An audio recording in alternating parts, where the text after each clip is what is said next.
तो ये हो गया इसको भी।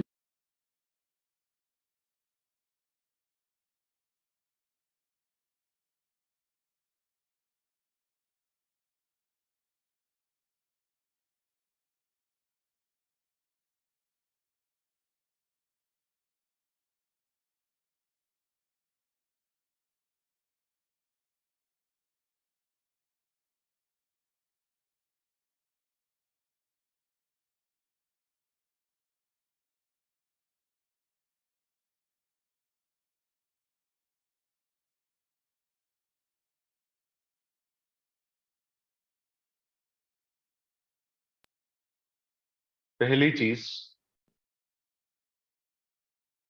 एक प्रोग्रामर बनने के लिए या एक कॉम्पिटेंट प्रोग्रामर बनने के लिए हमारे पास जो होनी चाहिए, the skill set that we need most is a good analytical and mathematical mind, what I think. ठीक है, mathematically and logically if you are good, then we can be a good programmer as well. Fine. तो first of all we have to develop that knack. चाहे आप भले Python programming के लिए आए हो या फिर आप अगर डेटा साइंस के प्रोग्राम में अगर एनरोल होने आए हैं, तो in both the situation you need to have a good mathematical knack. Mathematically if we are good, we are sharp, तो उस केस में प्रोग्रामिंग सीखना, किसी भी लैंग्वेज के साथ में जाके हमें कॉम्पिटेंसी हासिल करना, it's not a very big deal. Fine. तो चीजें कहीं ना कहीं लॉजिक से ही आके जुड़ेंगी। It is not of something that kind. Programming सीखना मतलब ऐसा नहीं है कि मैंने कोई कोर्स में एनरोल कर दिया है, वो जो आज शुरू हो जाएगा और 3 महीने में खत्म हो जाएगा, then I will be a good programmer. Fine. आपने अगर पीछे अगर कुछ आईटी में काम करने वाले या जो आपके जो सीए से आईटी के जो मित्र रहे होंगे उस समय बीटेक में, उनसे अगर बात करी हो, तो इसका कोई एंड पॉइंट नहीं होता लर्निंग का। स्टार्ट पॉइंट जरूर हो सकता है, पर there is no end point of this. Fine. तो हमें शुरुआत तो करनी है, लेकिन इसका अंत कहीं नहीं आएगा। This is a ever learning process. हम लगातार पढ़ते जाएंगे, लगातार सीखते जाएंगे, लगातार ग्रूम होते जाएंगे, लगातार पॉलिश होते जाएंगे। फाइन। इसकी शुरुआत जरूर हम, क्योंकि अब जो मैं कॉमन चीज ऑब्जर्व कर रहा हूँ वो ये है कि since all of us are not from computer background, तो we have to start from very basic thing कि what do we mean by computer, what do we mean by patch of code, what do we mean by program, what program is suppose to do, और वो programme बनाने के लिए हमारे पीछे मकसद क्या होते हैं। हम यहाँ से बिल्कुल कहानी किस्सों से शुरुआत करेंगे। ठीक है, कि जिससे हम लोग कम से कम एक माइंडसेट बना पाए कि what we are going to do. ठीक है। मतलब पहले दिन उठा के अगर हम लोगों ने कोड्स लिखना शुरू कर दिए, तो फिर उस केस में ये हो जाएगा कि बड़ी परेशानी हो जाएगी या फिर सीखने में। फाइन। तो we will start from a point जहां पे मैं ये मानता हूं कि आज हम ये सीखने आए हैं कि कंप्यूटर क्या है। आज का सेशन स्पेसिफिकली, फाइन, हम ये सीखने आए हैं कि ये कंप्यूटर क्या है, और फिर एक प्रोग्राम क्या होता है, प्रोग्रामिंग लैंग्वेजेस क्या होती हैं, एंड देन समहाउ कहीं हम जाएंगे कि ये पाइथन आखिर क्या है। ठीक है। तो थोड़ा बहुत अपन थियोरेटिकल डिस्कशन करेंगे and then will start doing some exercises on Python as well. Fine. What do mean by computer? आपके दिमाग में एक रफ डेफिनेशन क्या आती है वैसे बाय द वे? ऐसे ही रैंडम। इंटरेक्टिव रहोगे तो ज्यादा मजा आएगा। बेसिकली कंप्यूटर की चीजें जो आज के टाइम में हर जगह यूज, बिल्कुल। अगर बिना कंप्यूटर हम चाहें तो हमारी कोई भी चीज बहुत इजीली यूज, कंप्यूटर ने इंसान को इजी कर दिया। कंप्यूटर को लाइक से हटा ही दिया जाता है, इंसान एक तरीके से बिल्कुल डब्बा बन जाएगा, क्योंकि कोई चीज का नॉलेज लेना बहुत मुश्किल होगा। Correct. So a computer is an electronic device like in which we have to make a thousands of data into just small file in KBs. Like in this, we store our data in a bunch of amount in very small things. In computer, we do various of things like in right now the setup of we do all the things was depending upon the like on the PC system, right? And since you're using the word data बार बार, तो आपने शायद नया proverb भी सुना होगा कि data is new oil nowadays, है ना। इसके ऊपर बहुत सारी चीजें अब डिपेंड कर रही हैं। आने वाला जो पूरा बिजनेस है वो पूरी तरीके से डेटा पे ही एम्फसाइज्ड। तो 5 years down the line, 10 years down the line, this field of data science, data scientists are going to explore so much leisure and pleasure कि इसमें जो है इसके आसपास में काफी सारा काम आने वाला है। फाइन। तो there are few things that I have written for you कि भाई what do we mean by computer. एक रफ अगर ऐसे अगर हम लोग बात करें क्या है क्या नहीं है, तो हम कहीं जो है अगर शुरुआत करें, थोड़ा सा थियोरेटिकल लगेगा टू बिगिन विद 20-25 मिनट शुरुआत के, पर कॉपरेट करोगे तो हमें ये फील हुआ कि this are small milestones that we need to cover. हमें इनसे गुजरना चाहिए अगर हमें एक वहां तक पहुंचना है उस सीढ़ी तक, तो ठीक है। तो अगर वो पहले फ्लोर तक भी जाना है तो 10 सीढ़ियां चढ़नी पड़ेंगी, वो 10 में से पहली सीढ़ी ये है, ऐसा मान के चलते हैं। फाइन। तो if we think that it is a machine with a fantastic brain and incredible intelligence, then it's not, right? Computer को लेके ऐसी मंत्रणा बिल्कुल हमें नहीं बनानी है कि ये कोई बहुत ही सुपर्ब चीज है और ये जो है बहुत ज्यादा इंटेलिजेंट आइटम है, ऐसा बिल्कुल नहीं है। इट इज जस्ट अ डम system, a box which does nothing by itself. ये खुद कुछ नहीं करता, ठीक है। तो पहली चीज तो मुझे ये समझने की आवश्यकता है कि ये वही करेगा जो मैं इसे करने के लिए कहूंगा। फाइन। तो first thing first, what I will tell it to do, ये वही करेगा, ठीक है। तो ये मेरे हाथ में है कि मैं क्या इंस्ट्रक्शंस इसको पास ऑन करता हूं, क्या करने के लिए मैं इसे बोलता हूं, ये बिल्कुल वैसा ही बिहेव करेगा। तो आपका सॉफ्टवेयर, आपका एप्लीकेशन जो है वो जितनी एफिशिएंटली, जितनी कॉम्पिटेंसी के साथ में ड्राफ्ट किया जाएगा, बनाया जाएगा, उतना अच्छा वो मार्केट में बिहेव करेगा। फाइन। तो ये आपका रिफ्लेक्शन है, ऐसा मान के चलो कि जैसा आप इससे एक्सपेक्ट कर रहे हैं, जैसा आप इसको इंस्ट्रक्ट कर रहे हैं, उसी का हिसाब से इसका बिहेवियर जो है वो पलट के आपके पास में आने वाला है। और वही दूसरा पॉइंट है, a computer has its own no reasoning power, it does exactly what we tell it to do. ये बिल्कुल वही करता है जो हम इसे करने के लिए बोलते हैं। अगर हम इसे कोई एक स्टूपिड सी चीज करने के लिए बोलेंगे तो ये वही करेगा, और अगर हम इसे कोई सेंसिबल काम करवाने के लिए कहेंगे तो ये वही करेगा। फाइन। लेकिन सबसे इंपॉर्टेंट बात कि इसकी प्रॉपर्टीज क्या है, तो that is mentioned there in the third point. इसकी प्रॉपर्टीज ये हैं कि जब आप इसे कोई काम करने के लिए देते हो तो it does it very quickly and without making any mistakes. सबसे खास बात जिसकी वजह से डिजिटलाइजेशन बढ़ रहा है, जिसकी वजह से हम इतनी मदद ले पा रहे हैं, जिसकी वजह से हम इतने डिपेंडेंट है सिस्टम्स के ऊपर, वो है इसकी स्पीड और इसकी गलतियां नहीं करने की प्रॉपर्टी, ठीक है। उदाहरण के तौर पे आप जब किसी बैंक में जाते हैं और बैंक में जाके आप कोई एक ट्रांजैक्शन इनिशिएट करते हैं, राइट, तो उस ट्रांजैक्शन को जब आप मैन्युअली इनिशिएट करते हो, जैसे फॉर एग्जांपल आप कोई पैसे विड्रॉ करने गए, या अगर आप डिपॉजिट करने गए हैं, then you have to go through a manual procedure there. उस मैनुअल प्रोसीजर में आप एक रिसीट लेंगे, उसको फिलअप करेंगे, then you will go to a clerk, उसके बाद में आप उसे सबमिट करोगे, वो क्लर्क उसको चेक करेगा, उसका एक प्रोसीजर रहेगा, उसको फॉलो करेगा, फिर वो ट्रांजैक्शन कंप्लीट करेगा। उस ट्रांजैक्शन कंप्लीट होने के बाद में will come out of that bank. वो ट्रांजैक्शन कम से कम 5-7 minute 10 minute on an average तो लेगा। फाइन। तो एक कस्टमर उस ट्रांजैक्शन से गुजरने के लिए जितना समय ले रहा है, अगर उसी को डिजिटलाइज कर दिया जाए, और आज की तारीख में हम ये जो सारे ऑनलाइन ट्रांजैक्शन वगैरह करते हैं सिस्टम के, चाहे वो एनईएफटी हो या आरटीजीएस हो, या आप जो भी जिस तरह के भी है जो क्यूआर कोड्स वगैरह से पेमेंट कर रहे हो, उसको अगर एज एन अल्टरनेट देखें इस चीज का, तो you will come to a point that की transactions are happening here, but then with more quicker speed and without any mistakes, ठीक है। वो स्पीड अप हो गई प्रोसेस डिजिटलाइजेशन के बाद में, कंप्यूटर्स के आने के बाद में, और स्पीड होने के साथ साथ में उसमें गलती होने की संभावना बहुत कम हो गई। एक क्लर्क हो सकता है कि वहां पर डेस्क पे बैठ के 100 लोगों के साथ जब डील कर रहा है, तो हो सकता है किसी 1 या 2 केसेस में वो छोटी मोटी गलतियां भी कर दे। लेकिन सिस्टम को अगर आपने एक बार अगर डिफाइन कर दिया है, कोई अगर आपने कोड अगर लिख दिया है, तो that code is bound to behave the same way, चाहे वो 100 बार चलना हो, 1000 बार चलना हो, या 1 लाख बार चलना हो। उस कोड के बिहेवियर में कोई बदलाव कभी भी नहीं आ सकता। एक कंप्यूटर का कोड अगर लिख दिया गया है कि यार ये कोड इस काम के लिए बना है, तो वो तो वही वही काम करेगा, उसका कोई सेंटिमेंट इमोशन उसके साथ इन्वॉल्व नहीं है, वो थकता नहीं है, वो गलती नहीं करता। फाइन। तो this is one USP of using machines and going digital way, कि यहाँ पर आपकी स्पीड बढ़ जाती है और यहाँ पर एक्यूरेसी जो है वो 100% हो जाती है इन दैट सिचुएशन। फाइन। तो ये सब बेसिक चीजें हो गई। इसके बाद में coming to a very small element of the world जिसमें आप जाने वाले हो कि what do we mean by program. अभी प्रोग्राम क्या होता है, क्योंकि आप अगर मान लीजिए कि अगर एस्पायर कर रहे हैं कि आपको भविष्य में एक प्रोग्रामर बनना है, चाहे वो डेटा साइंस की दिशा हो, या फिर इवन अगर आप अगर पाइथन में ही अगर मान लीजिए कि अगर डेवलपमेंट में जाना चाहते हैं, तो what do we mean by program, आखिर एक प्रोग्राम होता क्या है, ठीक है।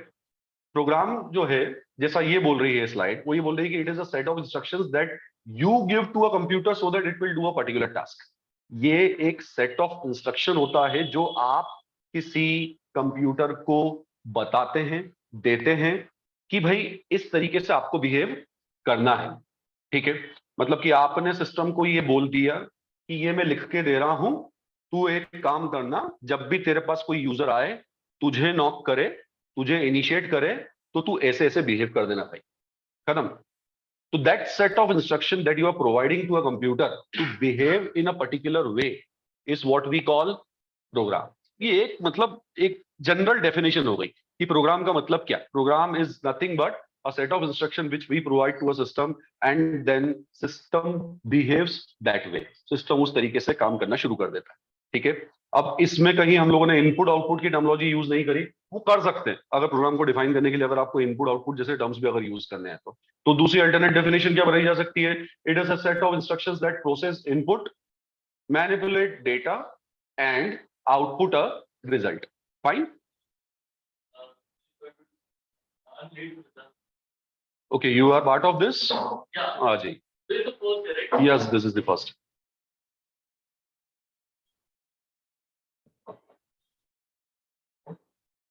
Settled? Yeah, thank you. Fine. So it is a set of instructions that processes the input, manipulate data and output a result. ठीक है, अब जाहिर सी बात है यार कि अगर एक कंप्यूटर के सामने कोई अगर मान लीजिए कि एंड यूजर आता है, तो एंड यूजर जरूर कुछ काम करने के लिए सिस्टम को बोलेगा। तो एंड यूजर की तरफ से आने वाला सेंटिमेंट, एंड यूजर की तरफ से आने वाला डेटा, एंड यूजर की तरफ से आने वाली कोई भी बात, वो इनपुट कहलाती है। ठीक है, उदाहरण अगर इसको आपको रिलेट करना है किसी एग्जांपल से, तो सबसे अच्छा एग्जांपल ये है कि हम एक कैलकुलेटर का एग्जांपल ले लें। बेस्ट है कि अगर मान लो मैंने कंप्यूटर पे कैलकुलेटर ओपन कर लिया, ठीक है, अब वो कैलकुलेटर क्या है?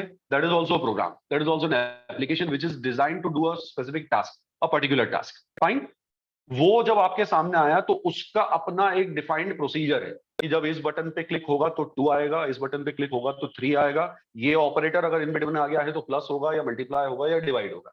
ठीक है, तो user is coming towards that program with a specific reason, with a specific target कि मुझे ये काम, ये अर्थमेटिक कैलकुलेशन या ट्रिग्नोमेट्रिक कैलकुलेशन इस चीज से मुझे चाहिए, इस प्रोग्राम से। ठीक है, वो अपने इनपुट्स उसकी तरफ पास ऑन करता है, चाहे वो नंबर के टर्म्स में हो, डिग्री के टर्म में हो, रेडियन के टर्म में हो या कोई और उसके करस्पॉन्डिंग वो एप्लीकेशन उस इनपुट को लेकर उसके ऊपर कुछ कैलकुलेशन परफॉर्म करके और अपने एंड से आउटपुट यूजर को दे देता है। ठीक है, तो this process is the actual process जिसमें कि आपका यूजर भी इन्वॉल्व हो गया, एप्लीकेशन भी इन्वॉल्व हो गया, और डेटा फ्लो अगर आप समझोगे तो एंड यूजर से एप्लीकेशन की तरफ, सॉफ्टवेयर की तरफ, प्रोग्राम की तरफ आने वाला डेटा जो है वो इनपुट कहला रहा है, राइट, और सॉफ्टवेयर की तरफ से वापस एंड यूजर की तरफ जाने वाला डेटा जो है वो आउटपुट कहला रहा है, राइट। इस स्लाइड से जो हमें लेके आगे बढ़ना है वो सिर्फ एक ही बात है, वो ये कि what do we mean by a program. तो प्रोग्राम कुछ नहीं है, एक छोटा सा सेट ऑफ इंस्ट्रक्शन जो कि किसी एक स्पेसिफिक मकसद के लिए, टारगेट के लिए डिजाइन किया गया है, बनाया गया है, लिखा गया है, और वो फिर अपने वो अपने डिजाइंड बिहेवियर के हिसाब से फिर आगे चल के काम करेगा। ठीक है, उसकी तरफ कोई इनपुट आएगा और उसकी तरफ से कोई आउटपुट बाहर जाएगा। ठीक है, तो this is what we call a basic definition of program. चलो इस स्लाइड पे अपन इस पे चर्चा को अपन बाद में करते हैं। इसके पहले आप एक चीज और डिस्कस कर ले कि what do we mean by programming language. Now terminology के हिसाब से आगे बढ़ते हैं। तो वी हैव सीन की कंप्यूटर क्या है, वी हैव सीन की प्रोग्राम क्या होता है, patch this that, what is a programming language. Now एक प्रोग्रामिंग लैंग्वेज क्या होती? To communicate with computer we use programming language. Language of computers. Language of computers is actually programming language, right? Anything else? You must have heard Python है, Java है, .NET है, C है, C++ है ना, Golang है, इस तरीके की कितनी ही लैंग्वेजेस हमने सुनी है, right? All these are called programming languages, but these are the examples. This is not the definition. ये example है। अगर एक जनरल डेफिनेशन बनानी हो तो प्रोग्रामिंग लैंग्वेज का मतलब क्या? तो प्रोग्रामिंग लैंग्वेज जो है और कोई खास चीज नहीं होती। Programming language is basically a set of rules. ठीक है, एक सेट ऑफ रूल्स होता है जिसको यूज करते हुए आप वो जो प्रोग्राम वाली जो बात कर रहे थे अभी थोड़ी देर पहले, आप उसको डिजाइन कर सकते हो, आप उसे बना सकते हो, ड्राफ्ट कर सकते हो, ठीक है।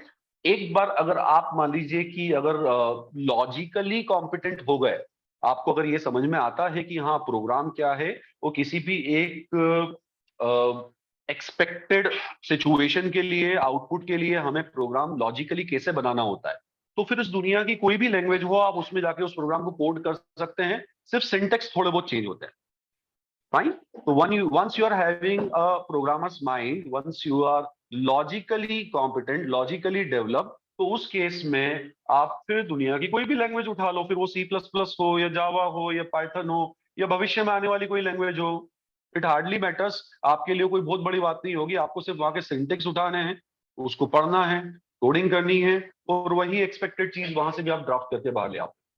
तो हमारा मकसद to begin with is not to study Python, हमारा मकसद to begin with is to develop the knack of a programmer, ठीक है। That is more important than learning Python, ठीक है। पाइथन पढ़ने से ज्यादा जरूरी ये है कि हमारे अंदर एक प्रोग्रामिंग नेक जो है वो डेवलप हो, ताकि अगर मैं आज पाइथन तो 2 साल बाद किसी और लैंग्वेज पे अपने आप से काम करना शुरू कर सकूं, मुझे किसी और के ऊपर निर्भरता वही नहीं होनी चाहिए, ठीक है। तो हम उस तरीके से लॉजिकली और मैथमेटिकली, जैसा मैंने थोड़ी देर पहले कहा था, अपने आप को डेवलप करने की कोशिश करेंगे, राइट। तो programming language just helps us to write the programs, find the patch of codes, and every programming language has its own pros and cons. उनकी अपनी प्रॉपर्टीज होती हैं, उनके अपने एडवांटेजेस होते हैं, उनके अपने डिसएडवांटेजेस भी होते हैं, और हम स्पेसिफिकली पाइथन के लिए मिले हैं तो हम उससे जुड़कर बातें ज्यादा करेंगे, ठीक है, फाइन।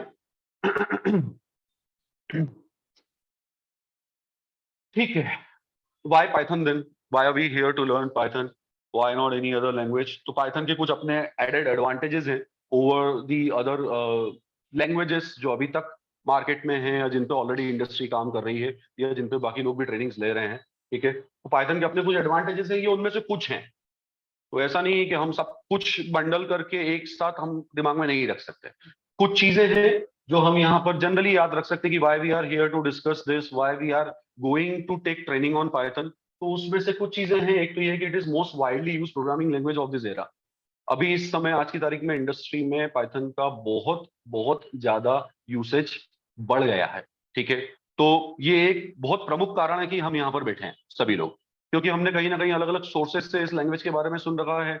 मार्केट एक्सेप्टेबिलिटी इस लैंग्वेज की जो है वो काफी अच्छी है, ठीक है। और हम सब जहां जिस जॉब में अभी हैं, और अगर हम लोग डाइवर्जन या माइग्रेशन या किसी तरीके की चीजें अगर प्लान कर रहे हैं, तो we know one thing that this is some language which is going to create an ease for us, कि मैं वो माइग्रेशन इजीली कर पाऊं, अपनी इस जॉब से दूसरी जॉब में जा पाऊं, या if I am not working anywhere तो मैं एक जॉब नॉक कर पाऊं इंडस्ट्री में थ्रू दिस, राइट।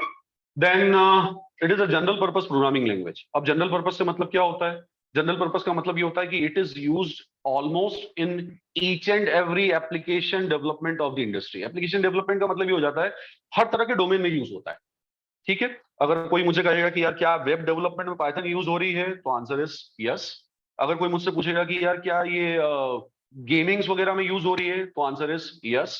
अगर कोई हमसे ये पूछेगा कि यार क्या डेटा साइंस में पाइथन कहीं काम आ रही है, of course yes, that's why we are here, right. अगर हमसे कोई पूछेगा कि यार मशीन लर्निंग के जो एक्सपर्ट्स वगैरह होते हैं क्या वो पाइथन पे काम करते हैं, आंसर इज यस, राइट। अगर कोई हमसे ये पूछेगा कि इंडस्ट्री में जो पुराने 10 साल 20 साल 30 साल के जो प्रोजेक्ट चल रहे हैं, ऑलरेडी जो एप्लीकेशन काम कर रहे हैं, क्या ये उसमें भी इंटरफेरेंस रखता है, आंसर इज यस।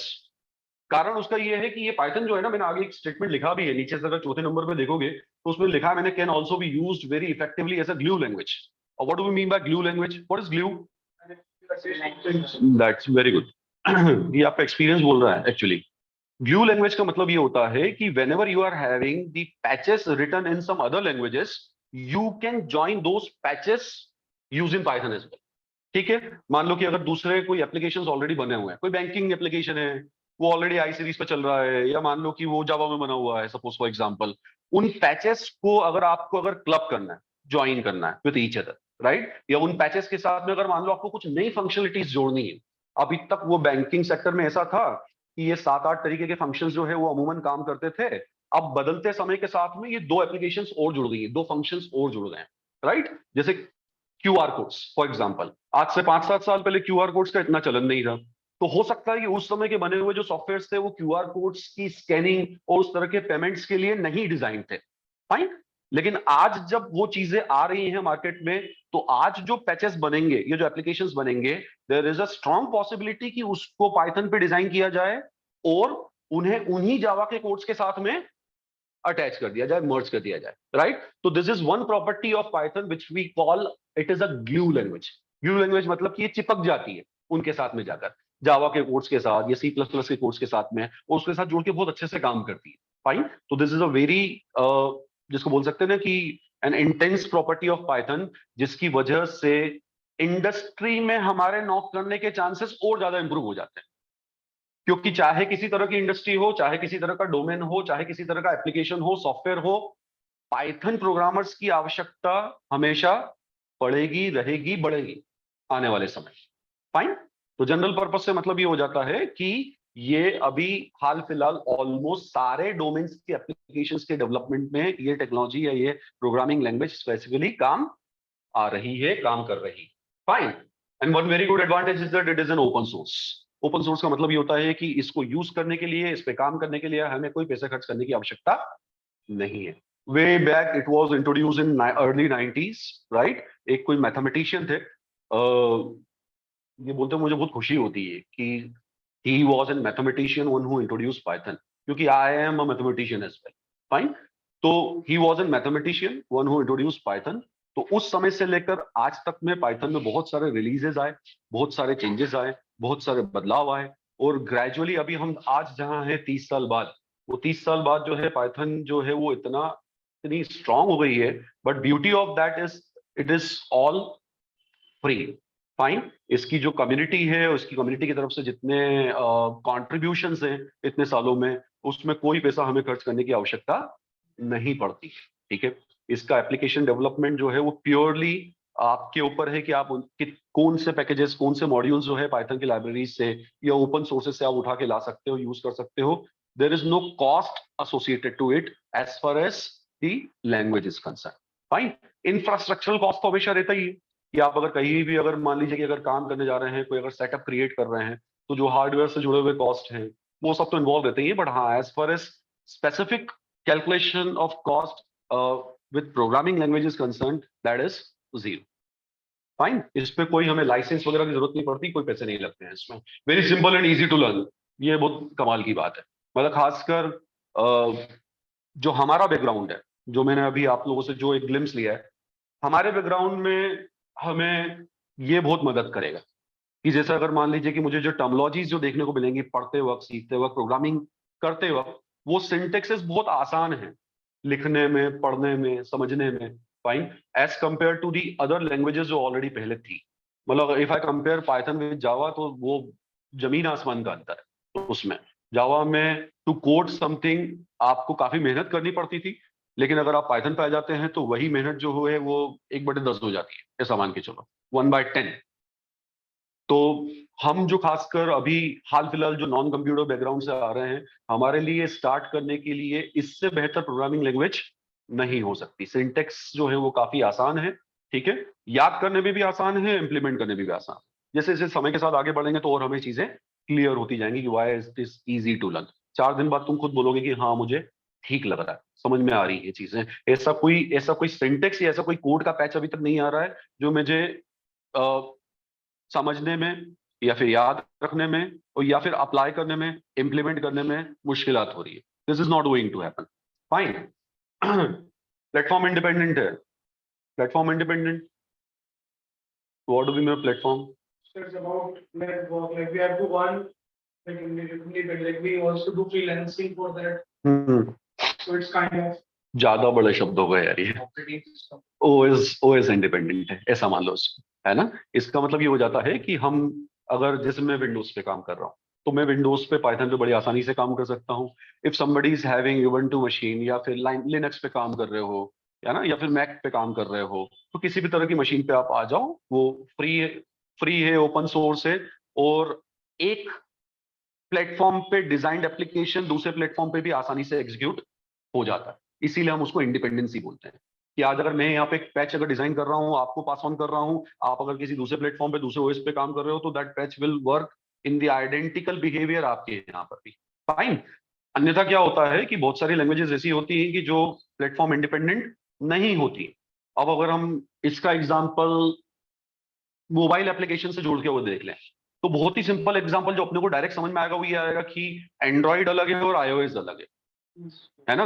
अगर आप कोई भी ऐप की अगर बात करें, व्हाट्सएप की अगर बात कर लें, तो व्हाट्सएप की जो डेवलपिंग कम्युनिटी होगी उसने एंड्रॉइड वाले मोबाइल फोन्स के लिए डेवलपमेंट अलग कर रखा है और उसका रेप्लिका उसने आईओएस के लिए अलग बना रखा है, ठीक है। उनके जो डाउनलोड करने वाले जो सोर्सेज हैं वो भी डिफरेंट है, उनके पीछे काम करने वाली टीम भी डिफरेंट है। तो हम ये नहीं बोल सकते कि एक ही एप्लीकेशन दोनों जगह पे इंडिपेंडेंटली काम कर रहा है, वही सोर्स कोड यहां भी चल रहा है और वहां भी चल रहा है, ऐसा नहीं है, राइट। अनलेस अंटिल, फिर वही बोल रहा हूं मैं, अनलेस अंटिल उसके पैचेस पाइथन में ना बने हुए हो, तो हो सकता है उसके भी कुछ पैचेस हो जो पाइथन में क्रिएटेड हो, फाइन, वो जरूर इंडिपेंडेंट पैचेस में आप उनको कैटेगराइज करके रख सकते, राइट।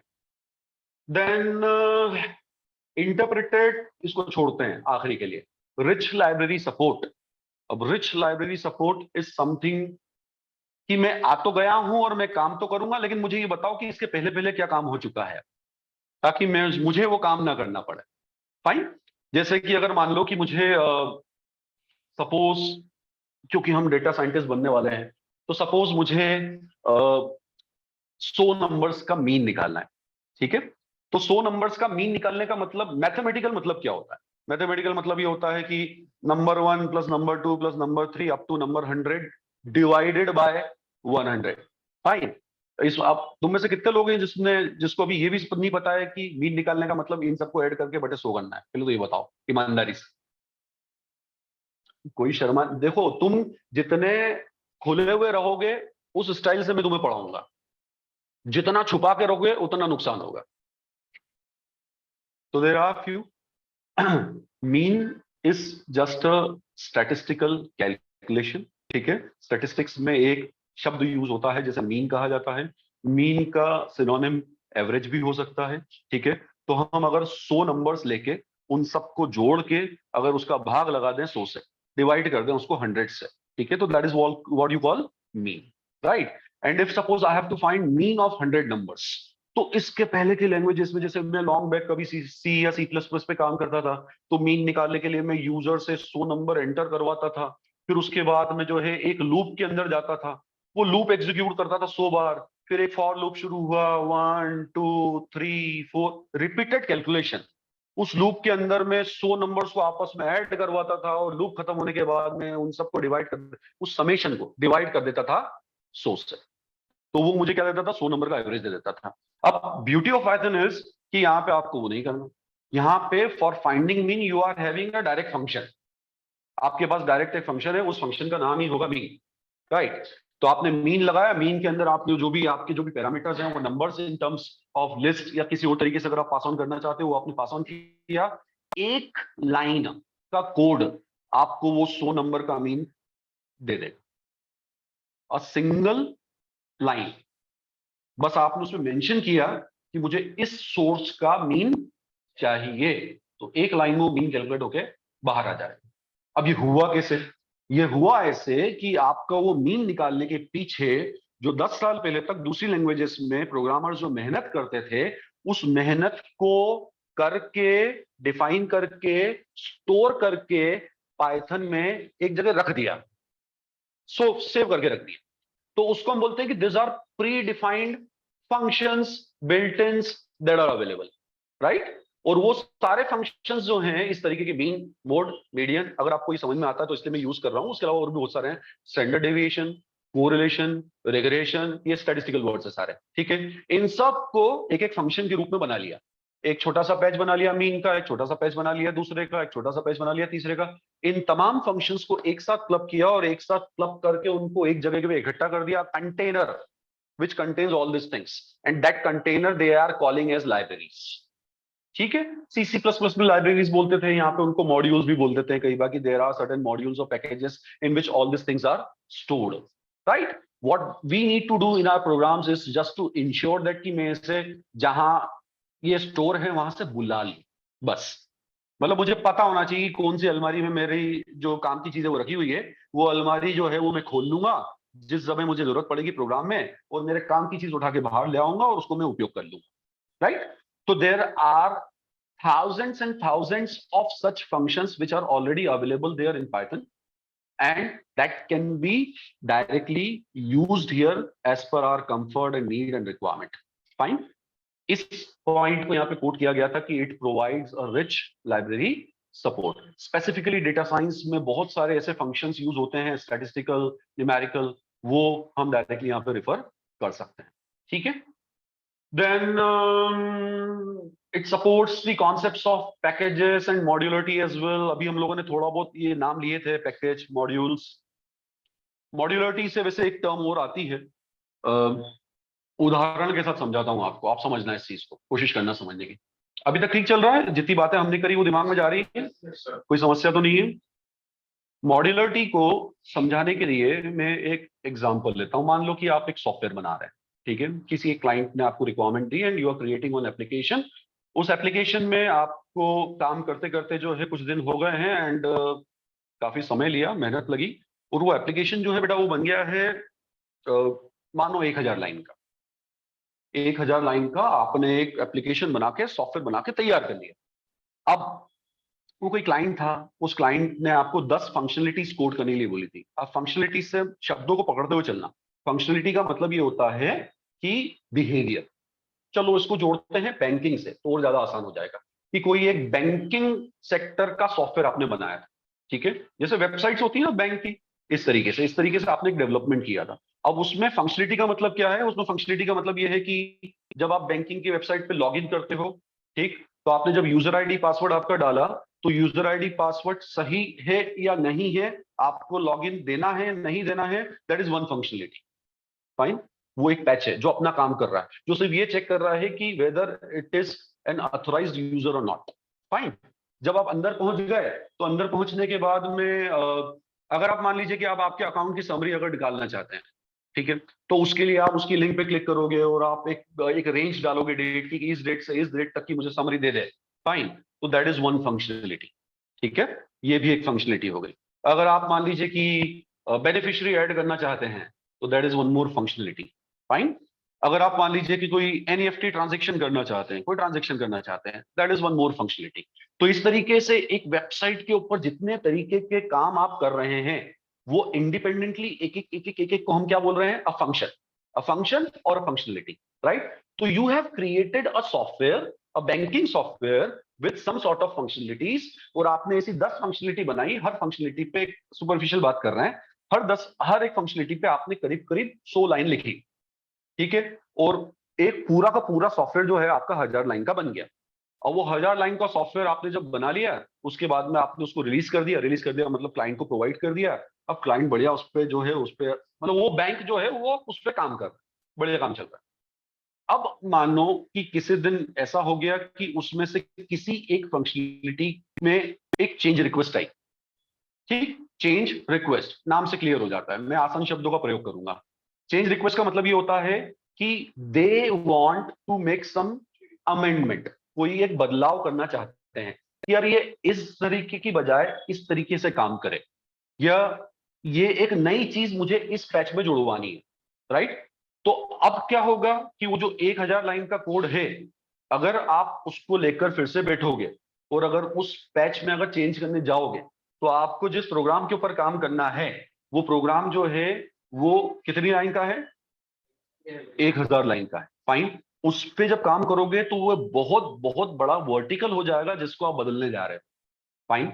और अगर मीनवाइल अगर मान लो कि आप अगर प्रोडक्शन पे काम करने की तैयारी, प्रोडक्शन का मतलब ये होता है कि लाइव काम करने की अगर तैयारी कर रहे हो, तो जब तक कि आप उस पैच पे काम करोगे वो मेंटेनेंस पीरियड कहलाएगा। उतने समय के लिए उनका पूरा सिस्टम बंद हो जाएगा यार दोस्त। तो क्या कोई एक सेंसिटिव एप्लीकेशन एक छोटे से पैच के लिए पूरे टाइम के लिए शटडाउन रह सकती है? अगर बिजनेस के टर्म्स में बात करें तो ये बहुत हार्मफुल है, नुकसानदायक है, ठीक है? इंस्टेड क्या किया जाता है?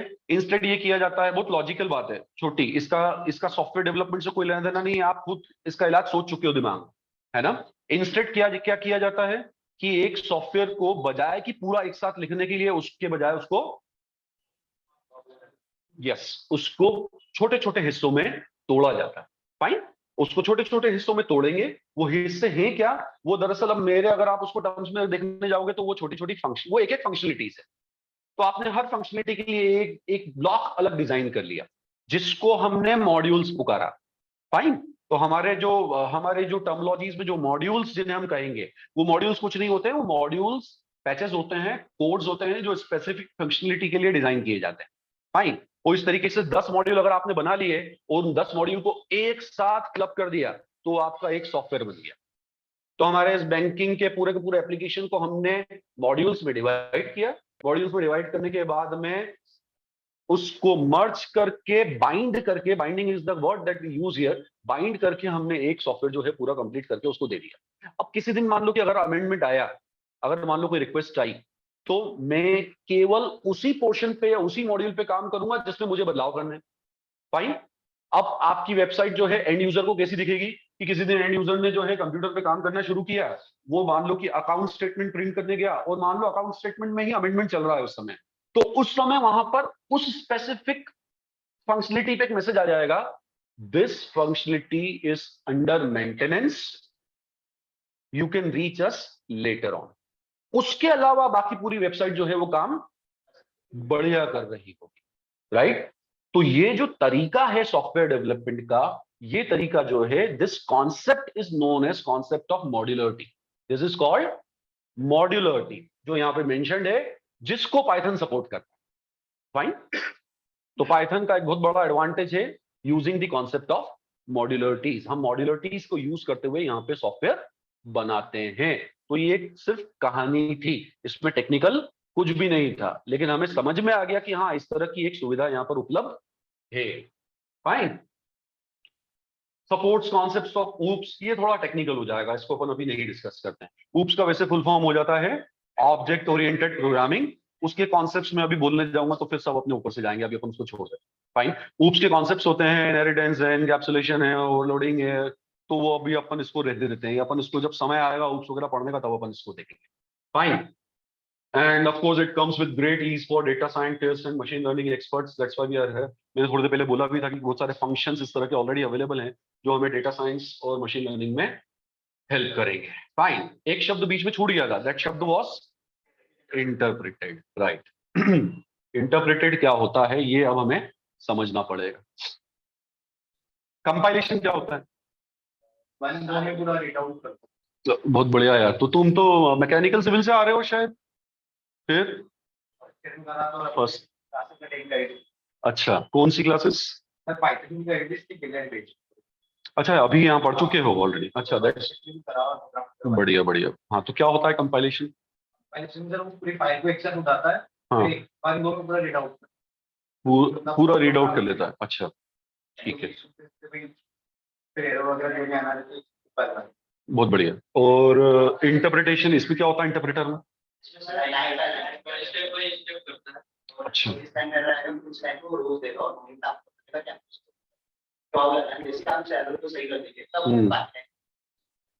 इसमें वो एक साथ सारे एग्जीक्यूट करता है, वो एक करके एग्जीक्यूट करता है, जहां एरर आता है। कौन बेहतर है दोनों में से? मेरी एक्सपेक्टेशन बढ़ गई तुम लोगों से, अब तुमने जब भी बोलना शुरू कर दिया था। आपको एक बार में सारे एरर एक बार में पता चल जाएंगे, आप इस लाइन को आपको एरर किया। अच्छा, थोड़ा पॉजिटिव भी, आपको एक एक लाइन को कोड को बार-बार चेक करना पड़ेगा, एक एक लाइन के बाद ये एरर आ गया, फिर आप उसी लाइन को भी चेक हो जाएगा। लेकिन कंपैरेटिव एक बार चेक करके सारे एरर। ओह, अच्छा अच्छा अच्छा। प्रॉस एंड कॉन्स बोल सकते हैं दोनों के? तो फिर बता दो ना यार, बोल भी सकते हैं तो। दोनों का एडवांटेज एक दूसरे के ऊपर और एक एक डिसएडवांटेज भी, मतलब उम्मीदें जगाई हैं तो पूरी करनी पड़ेंगी अब। फाइनल टेक्स्ट रहेगा, उसकी स्पीड ज्यादा रहेगी। हाँ, स्पीड से क्या मतलब है हमारा? स्पीड से मतलब अच्छा, वो एग्जीक्यूशन टाइम। अच्छा, ओके, हाँ, बिल्कुल सही बात है। उसमें ये शायद एरर ज्यादा आ सकते हैं क्योंकि हम बंच को एक साथ कर रहे हैं, compare to step by step कर रहे हैं, तो एरर्स कम हैं। ठीक है, मतलब इन सबको अगर क्लब करके अगर बात करें तो बिल्कुल बात यही इसी के आसपास की है सारी, कि कंपाइलेशन या कंपाइलर्स जो काम करते थे, मतलब comparing Python with the other high level languages like traditionally C और C++। तो सी या C++ में दरअसल कंपाइलर्स का रोल होता था। वहां पे ये होता था कि आपने अगर कोई एक सोर्स कोड लिखा है या कोई एप्लीकेशन लिखा है, फाइन, तो सबसे पहले उसके एग्जीक्यूशन के पहले कंपाइलर काम करेगा।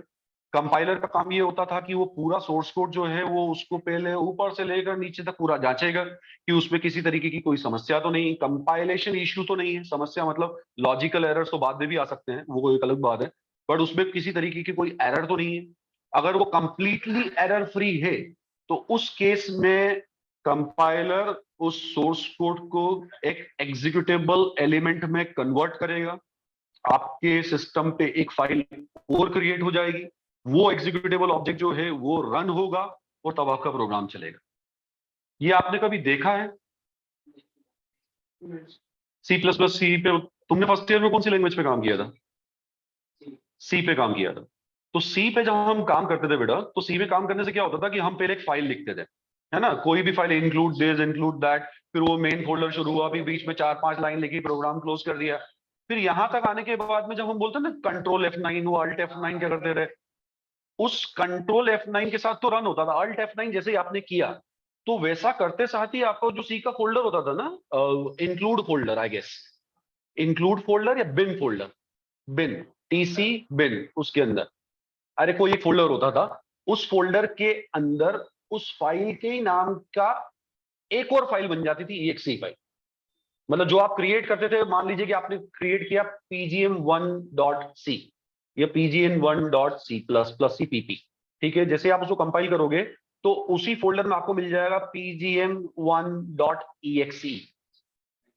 तो इसका मतलब ये हो जाएगा कि अगर मैं कंपाइलेशन के बाद में अगर विंडोज पे जाके वो फोल्डर चेक करूं तो मुझे वहां एक की बजाय 2 फाइल मिलेगी, एक वो जो मेरा सोर्स कोड है जो मैंने लिखा है, और एक वो जो कंपाइलर ने प्रोड्यूस किया। ठीक है, कंपाइलर ने क्या किया, इसको पूरा चेक किया ऊपर से नीचे तक, इसमें कोई समस्या तो नहीं है, नहीं है तो एक एग्जीक्यूटेबल आइटम दे दिया, उसको हम एप्लीकेशन फाइल बोलते थे, exe फाइल। अब जब उस exe फाइल पे आप अगर क्लिक करोगे तो फिर आपने जो प्रोग्राम में लिखा है उसका एग्जीक्यूशन वहां पे शुरू हो जाएगा। ठीक है, तो ये एक ट्रेडिशनल तरीका था जिसमें बोलते थे कि यार compiler is working in that way, it is converting our source code into an executable item, fine. Unlike that Python में इंटरप्रेटर काम कर रहा है। अब इंटरप्रेटर काम कर रहा है का मतलब क्या होता है कि यहां पर जैसा आप लोग बोल रहे हैं कि यहां पर जब हम प्रोग्राम को एग्जीक्यूट करने की बात करते हैं तो प्रोग्राम पूरा का पूरा लाइन 1 से लेकर लाइन एंड तक पूरा जो है एक साथ चेक नहीं होता है, राइट। वो सीक्वेंशियली एक एक लाइन जो है उसकी उठाई जाती है, उसको बाइट कोड में कन्वर्ट किया जाता है और उसका फिर एग्जीक्यूशन होता है। वो बाइट कोड को लेके बहुत ज्यादा कंफ्यूज मत हो, byte code is nothing but something that system understands. इसको ऐसा देख लो, राइट। एक लाइन उठाई, उसका एग्जीक्यूशन किया, चलो बाइट कोड वर्ड ही हटा देते हैं, यहां से कंफ्यूज नहीं होते ज्यादा। एक लाइन उठाई, उसका एग्जीक्यूशन हुआ, दूसरी लाइन उठाई, उसका एग्जीक्यूशन हुआ, और सीक्वेंशियली इस तरीके से एक एक लाइन करके आप आगे चलते चले और आपके प्रोग्राम का एग्जीक्यूशन होता चला गया, राइट। एडवांटेजेस और डिसएडवांटेजेस दोनों शायद अपनी अपनी जगह पर दोनों के हो सकते हैं, fine.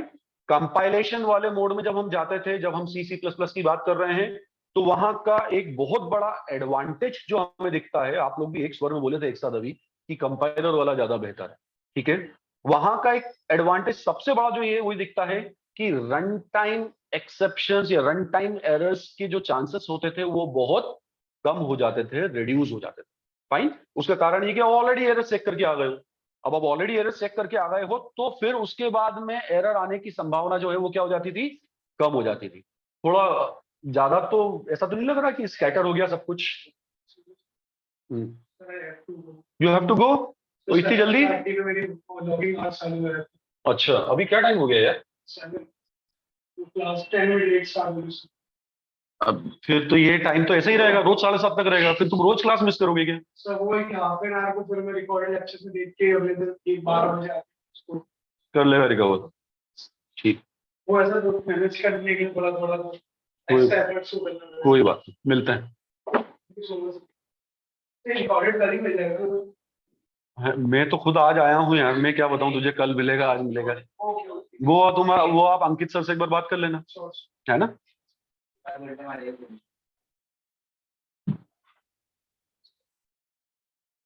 So continuing with this, तो इंटरप्रेटर्स में क्या होता है, इंटरप्रेटर्स कंपाइलर्स में क्या होता है कि आपके पास चूंकि ऑलरेडी पूरे पे पूरे एग्जीक्यूशन कोड को ऑलरेडी एरर्स के लिए चेक करके एग्जीक्यूटेबल आइटम बनता है, तो इसी वजह से उसमें बाद में रन टाइम पे एक्सेप्शंस आने के चांसेस जो है वो जीरो नहीं हो जाते, कम हो जाते हैं कंपैरेटिवली, राइट। और यहाँ पे चूंकि आप अगर मान लीजिए कि 16 लाइन का कोड लेके बैठे हैं, लाइन नंबर 92 में कोई प्रॉब्लम है, लाइन नंबर 98 में कोई प्रॉब्लम है, और आप सीक्वेंशियली एग्जीक्यूशन कर रहे हो, फाइन, कंपाइलेशन करके कोई एग्जीक्यूटेबल आपने एलिमेंट बनाया नहीं है, तो हो सकता है कि रन टाइम पे समस्या आ जाए।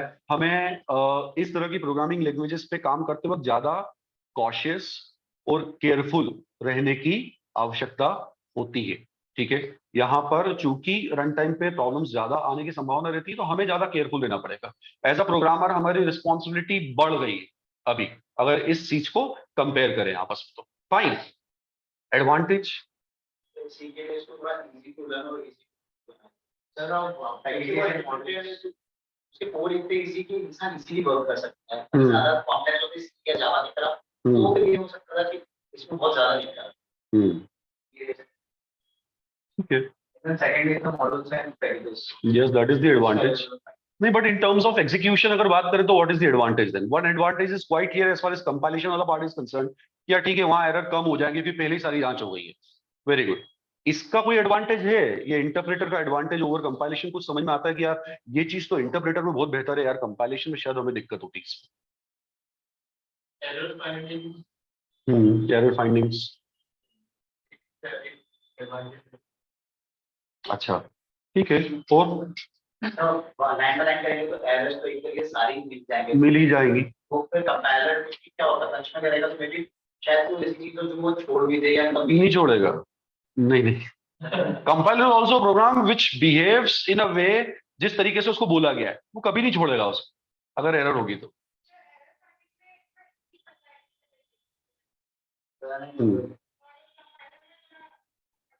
Let's relate this to modularity again.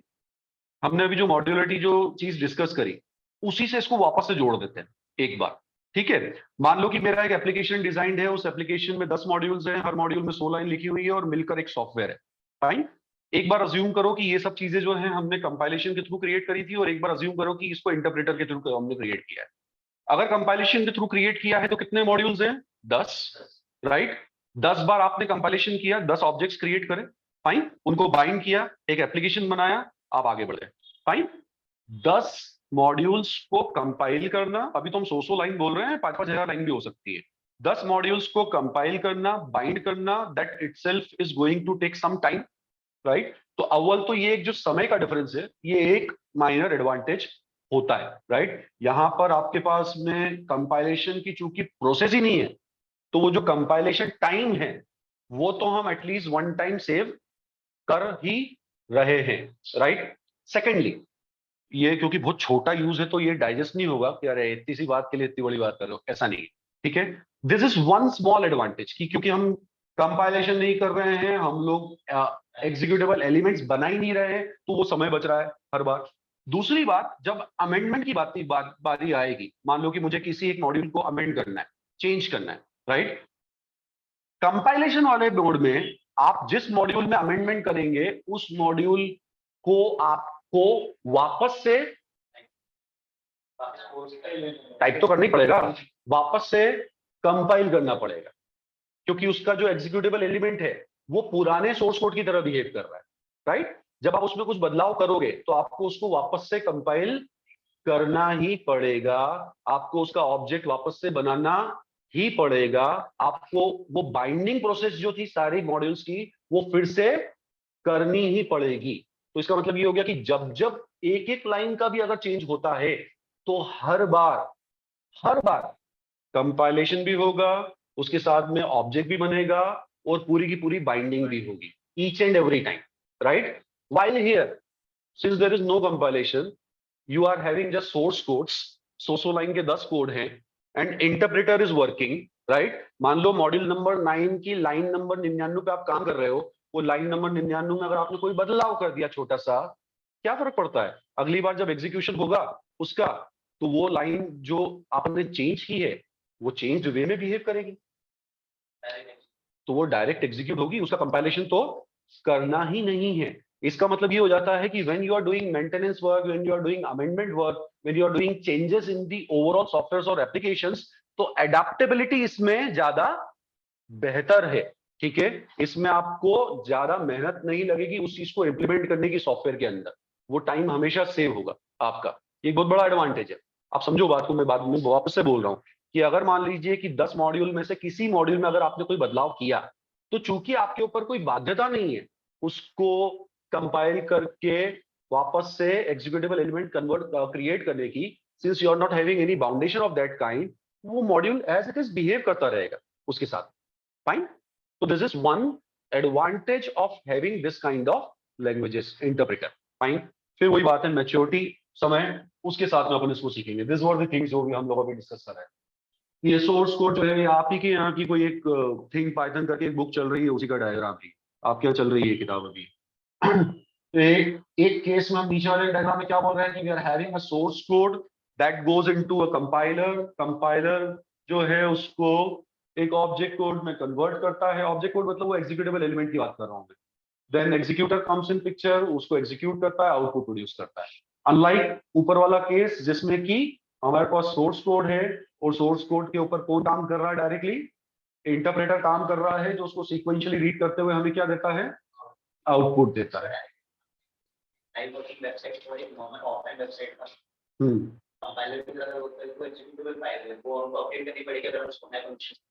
बिल्कुल, अगर एक डायरेक्ट सर्विस के थ्रू वर्क करें कोई आया तो डायरेक्ट जब वहां पे तो मेंटेनेंस होगा और जैसी चीज एक हद तक बोल सकते हैं, लेकिन फिर भी देखो वेबसाइट्स में किसी भी डेवलपमेंट, किसी भी एप्लीकेशन में क्या होता है, दो तरीके से काम होता है।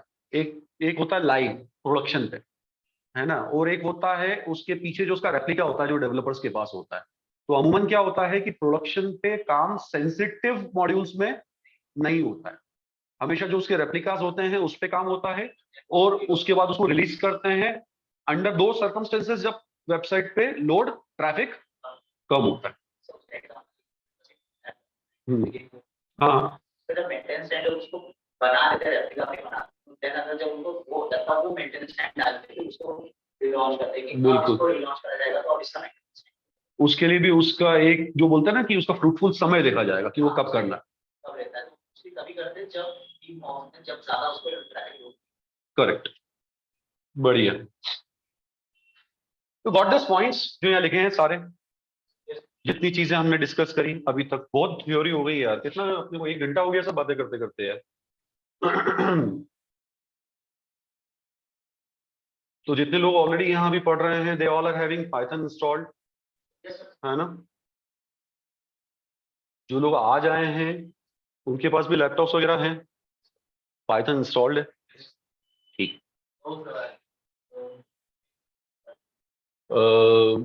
बेसिक स्टेप्स है, बेसिक स्टेप्स में कोई ना कोई यहाँ गाइड भी कर देगा आपको, अगर मैं नहीं भी रहूंगा तो आप या तो इनसे पूछ लेना या किसी से पूछ लेना। पर बेसिक स्टेप्स क्या है, python.org बेसिक वेबसाइट है, पाइथन की जो ऑफिशियल वेबसाइट है वहां चले जाओ, python.org इस पे चले जाना। इस पे यहाँ पे जाके जिस तरीके की आपके पास में मशीन है, जिस तरह का ऑपरेटिंग सिस्टम आप यूज कर रहे हो, सॉरी, जिस तरह का ऑपरेटिंग सिस्टम आप यूज कर रहे हैं उसके हिसाब से आप पाइथन का रिलीज उठा लेना वहां से, ठीक है। यहाँ के डाउनलोड्स में जाना, डाउनलोड्स के हिसाब से तेरी मशीन देख लेना कौन सी है, विंडोज है, मैक है, जो भी है उसके हिसाब से। Like I am using Windows, तो मैं यहाँ जाता हूँ, अगर मेरा सिस्टम सपोर्ट करता है तो मैं लेटेस्ट रिलीज डाउनलोड कर लूँ, या फिर जो नहीं है तो उसके हिसाब से डाउनलोड कर लूँ। इसको इंस्टॉल कर लेना यहाँ से, ठीक है। Once you will install it, you can check that whether it has been properly installed or not by just logging to the interactive mode of the Python, ठीक है। इंटरेक्टिव मोड में जाने का सीधा तरीका कि हम हमारे डॉस प्रॉम्प्ट पे चले जाएं सबसे पहले। मतलब मैं यूजुअली यहाँ से शुरुआत करता हूँ, मैं डायरेक्ट फिर ये जुपिटर वुपिटर और विजुअल कोड उस पर अपन बाद में आएंगे, ठीक है। हम यहाँ से कमांड प्रॉम्प्ट में चले जाएं, जो डॉस प्रॉम्प्ट होता है, जो हमारा डिस्क ऑपरेटिंग सिस्टम जो प्रॉम्प्ट तुम बोलते हो, वहां चले जाएं। वहां पे जाके सिंपल बस लिखें पाइथन। अगर आपने ये लिख दिया और अगर आपको इस तरह का प्रॉम्प्ट मिल गया, ठीक है, तो फिर समझ जाना है कि लग जाएगी आपको कि Python has been successfully installed. Fine, तो ये एक बार इंश्योर कर लेना आपके पास जो भी सिस्टम्स है उसमें कि आप पाइथन इंस्टॉल कर लें, और उसके बाद में फिर हम लोग बेसिक फंक्शनलिटीज वहां से शुरू कर सकते हैं। ठीक है, अब चलो अब यहाँ तक आ ही गए हैं तो इसी पे थोड़ा बहुत हाथ चला लेते हैं। एक बार अगर पाइथन आपके सिस्टम पे अगर आप इंस्टॉल कर लेते हैं तो बिल्कुल बेसिक फीचर की यहाँ पे मैं आऊंगा तो सबसे पहले देखूंगा यार पाइथन तुम मेरे लिए क्या कर सकते हो, तो मैं बोलूंगा यार चलो 2 नंबर को ऐड करके दिखा दो यार, सबसे पहले तो मैं यही चेक कर लूँ। तो मैं सबसे पहले इस पे 1 + 2 अगर लिख दूं तो आई विल फाइंड दैट कि हाँ यार इट इज वर्किंग, राइट। ऐसा अमूमन आप अगर मान लीजिए कि आपके अगर डॉस प्रॉम्प्ट पे कर दे तो ऐसा नहीं होता है वहां पे, है ना। 1 + 2 अगर वहां लिखोगे नॉर्मल प्रॉम्प्ट पे आपके, तो it is not going to work there, fine, क्योंकि वो ऑपरेटिंग सिस्टम जो है वो इस चीज के लिए डिजाइन नहीं है, फाइन। तो इसीलिए when we are in interactive mode right, तो उस केस में हम यहाँ पर पाइथन से जुड़े हुए कमांड्स या पाइथन से जुड़ी हुई फंक्शनलिटीज यूज कर सकते हैं, उनका एग्जीक्यूशन यहाँ से कर सकते हैं। ठीक है, अब आज चूंकि हमारी पहली क्लास है, हमें बहुत ज्यादा प्रोग्रामिंग के बारे में पता नहीं है, हमें पता भी नहीं है कि ये हमारे लिए करेगा क्या। ठीक है, इसलिए बहुत ही छोटी छोटी चीजें करके अपन देख रहे हैं। 2 नंबर्स को हमने ऐड करके देख लिया, जिससे हमें ये समझ में आ गया कि one kind of operation is available which is plus, right. इसके अलावा अर्थमेटिक ऑपरेशंस जो होते हैं बेसिक, वो क्या होते हैं, एक finding difference of 2 number, that can be done. अगर हम चाहें तो 2 नंबर को आपस में मल्टीप्लाई कर सकते हैं, अगर हम चाहें तो 2 नंबर को आपस में डिवाइड कर सकते हैं, अगर हम चाहें तो इस तरह का कुछ ऑपरेशन परफॉर्म कर सकते हैं। अब ऊपर वाले डिवीजन में और इस वाले डिवीजन में अभी ऐसा तो कोई डिफरेंस समझ में नहीं आ रहा, but then if I write it this way तो शायद वो समझ में आ जाए। 11 divided by 2 this way is 5.5, while 11 divided by 2 this way is 5. So difference is, in first case you are finding the exact value 11/2 5.5, while in the other case you are finding the quotient, right? When a dividend and a divisor comes in picture, और जब आप वो division वाला operation perform करते हो तो 2 तरीके के रिजल्ट्स निकलते हैं मैथमेटिकली, जो कक्षा 3 में पढ़ाए जाते हैं। एक होता है क्वोशंट और एक होता है रिमाइंडर। ठीक है, तो जब 11 को 2 से डिवाइड करते हैं तो 2 5 are 10, so 5 is quotient and that one which remains there is called remainder. ठीक है, ये छोटी छोटी चीजें भी आना बहुत जरूरी है। इसीलिए जरूरी है क्योंकि थोड़ी देर बाद अगर मान लो मैंने तुम्हें बोल दिया कि create a program which detects whether entered number is even और ऑड, सपोज, ये यूजुअली एक लिस्ट में होता ही है इस तरह का प्रोग्राम, कि ऐसा प्रोग्राम बना दो जो यूजर से एक नंबर ले ले और सिर्फ ये बता दे कि ये नंबर इवन है या फिर ऑड है। तो मुझे सबसे पहले ये बता कि इवन ऑड क्या होते हैं, जल्दी से। क्या नाम है? हर्षित। हर्षित, इवन ऑड क्या होता है?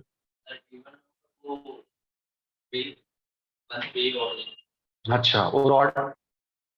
नहीं, 2 और 4 इवन होते हैं और 1 3 ये ऑड। तो 6 क्या होता है फिर? 6 इवन होता है और 8? इवन होता है और 10 12? तो फिर एक जनरल डेफिनेशन बोलना, ये 2 और 4 इवन होते क्यों बोल रहा है, जनरली बताओ इवन क्या होता है।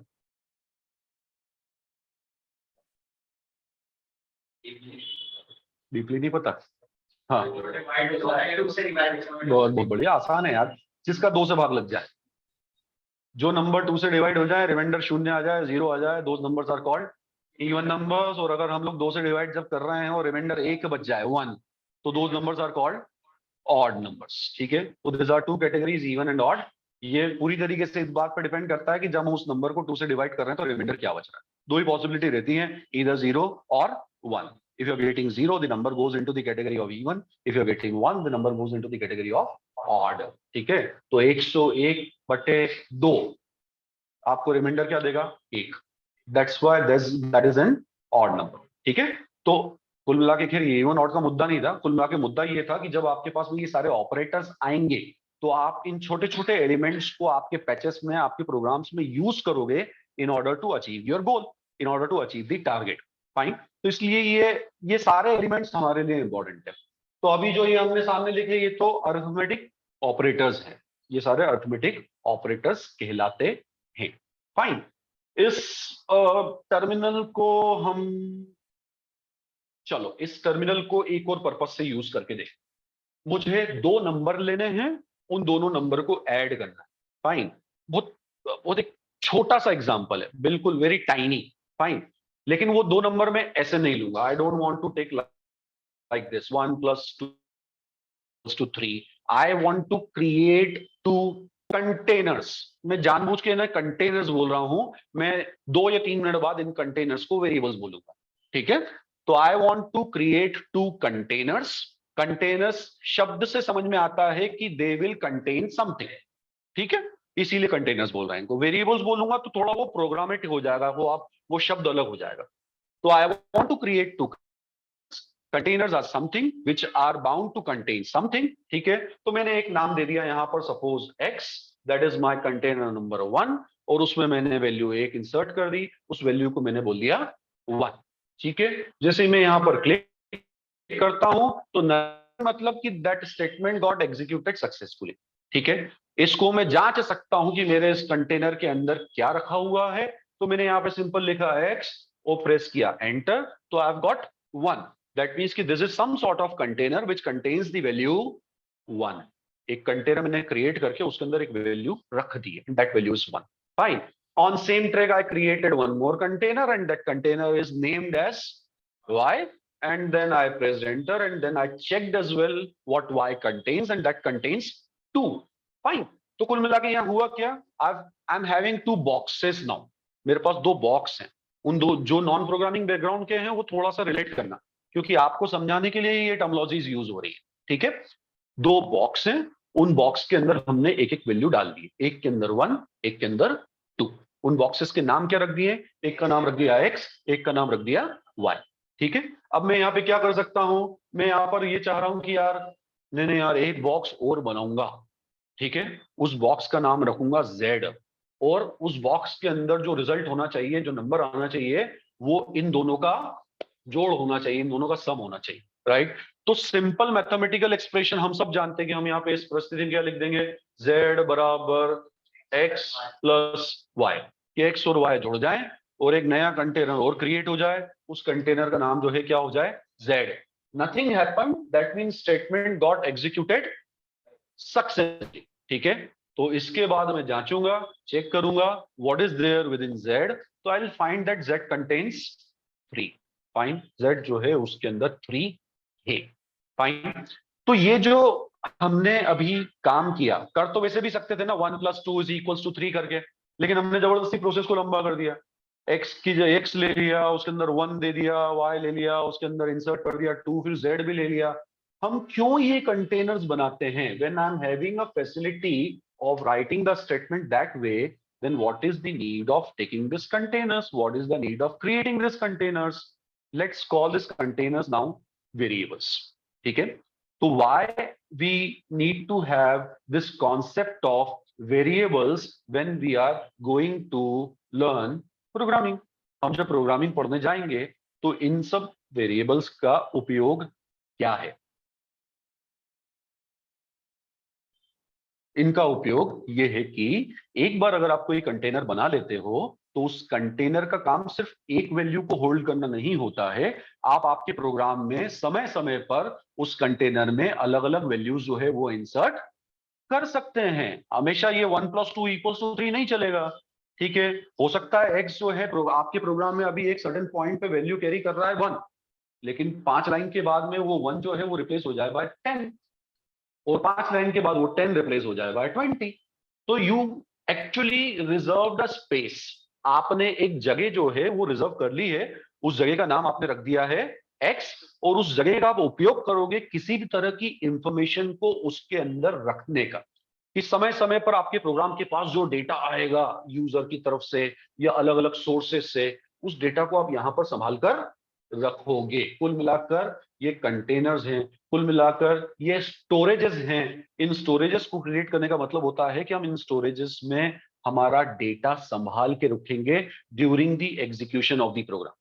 ठीक है, तो कुल मिला के प्रोग्राम के बारे में हमने सीखा था कि program is nothing but set of instruction which is defined in a way कि वो एक स्पेसिफिक टास्क को परफॉर्म करें।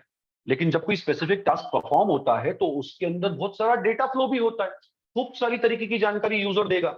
ठीक है, या कहीं से आएंगी सोर्सेस से, तो वो जानकारी को कहाँ रखोगे, कहीं तो पकड़ के रखना पड़ेगा उसको। तो वो जानकारी को संभाल के रखने के लिए हम इस तरह के कंटेनर्स बनाते हैं जिनको हम क्या बोलते हैं, वेरिएबल्स। ठीक है, तो अब वो जानकारी जो है आप वेरिएबल्स में स्टोर करके रखोगे और जब वक्त पड़ेगा तब उनका उपयोग करोगे।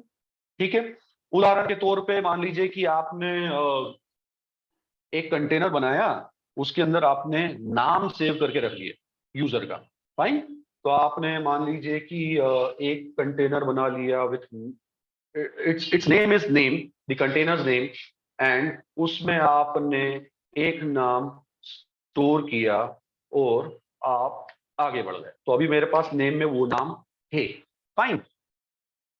हो सकता है 5-10 मिनट के बाद में कोई दूसरा यूजर आ गया आपके एप्लीकेशन में, ठीक है, और वो दूसरा यूजर जब आया, जब वो काम करने लगा, तो अब करंट यूजर सतीश नहीं है, अब करंट यूजर बदल गया है। तो आप क्या करेंगे, आप ये कंटेनर का कंटेंट बदल देंगे, उसको रिप्लेस कर देंगे विद सम अदर नेम, उसी को ओवरराइट कर देंगे, उसको हम चेंज कर देंगे।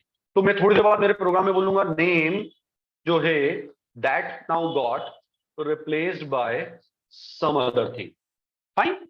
तो इस पॉइंट ऑफ टाइम पे क्या हो जाएगा, जगह तो वही है, स्टोरेज भी वही है, लेकिन the value now has been amended और चेंज्ड।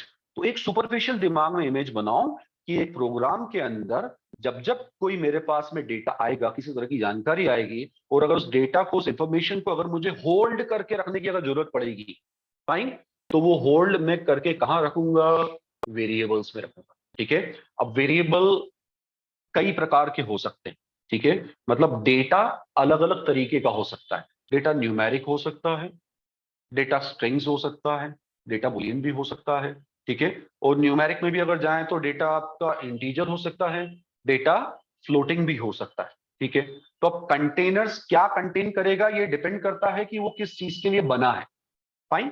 जैसे ये नेम नाम का जो कंटेनर है, it is declared for holding the content of type string, ये स्ट्रिंग संभालने के लिए बना है। ठीक है, इसके पहले जो हमने एक्स बनाया था वो इंटीजर संभालने के लिए बना था।